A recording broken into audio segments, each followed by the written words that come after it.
Hey gardeners, we were just blessed with some rain just now. Still see a little lightning over there. But I wanted to take you through the garden for a quick tour to show you what's growing. Let's start with this cardoon. Now that it's blooming, several others have joined the party. This was the first one that bloomed and it's starting to fade out, but it's still very interesting looking. But several others have come into bloom. I see this one is looking quite lovely.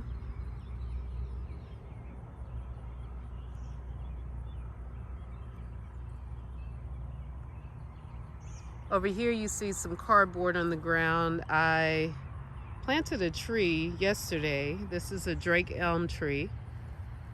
And I used the cardboard to collect the soil, but the rain happened today and I haven't had a chance to move that soil. But that is a classic example of how you can start a sheet mulch bed. Just put down some cardboard, put some soil on top of it, and that grass will die out. So someone commented on Instagram about my plant that seemed to have jumped the garden bed. Well, this is here temporarily. I moved this smoke bush. This is a Cottage grace. I moved it to this spot after removing a fig tree that didn't make it. And I moved this back here because it looks so terrible after that frost that we received. And now it's bounced back, so I'm gonna find a new home for this because this is too pretty to be hiding in the back of the garden. This is that area I call juvie that I sheet mulched maybe a month ago. I started the process. You can still see the cardboard edges, and I'll eventually either edge those away or lay down rock as a edging. Let's walk down here. Oh, this is my Iliagnus. I put it in this corner because it's going to give me some privacy, and it's a really sturdy tree. I didn't want it anywhere near my foundation because those roots are super strong. So I have some random plants situated back here. This is my neighbor's, what do you call this thing? Pokeweed. Yes, this is pokeweed. It is edible. I don't think at this stage there, read up on it. I don't eat this, but it is edible. I have a tea rose that was a gift to me last year. So it's back here. And I have several other things growing back here.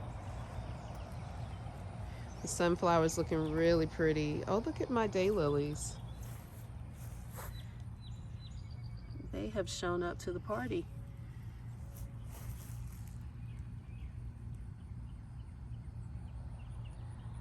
I have some barberry hiding in there. Most of these are clearance plants or divisions from other parts of my garden. So a lot of this is just in a lot of this is back here temporarily until I move it to a different location. Beautiful sunflower. I have some sunshine ligustrums that are recuperating. They haven't been in my garden for a year yet, and they struggled through that frost.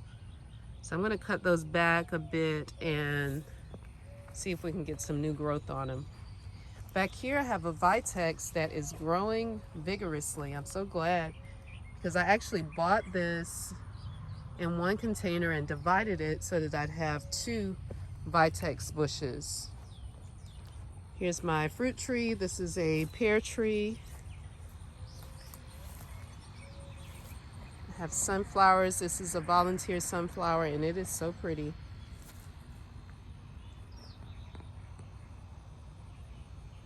This is a pear tree as well.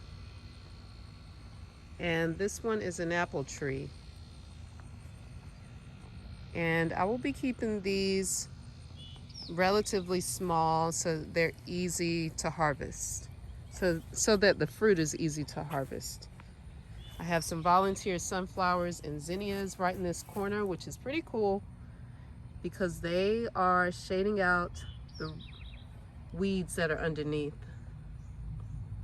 There's an azalea stuck in there. But this is the area I call juvie.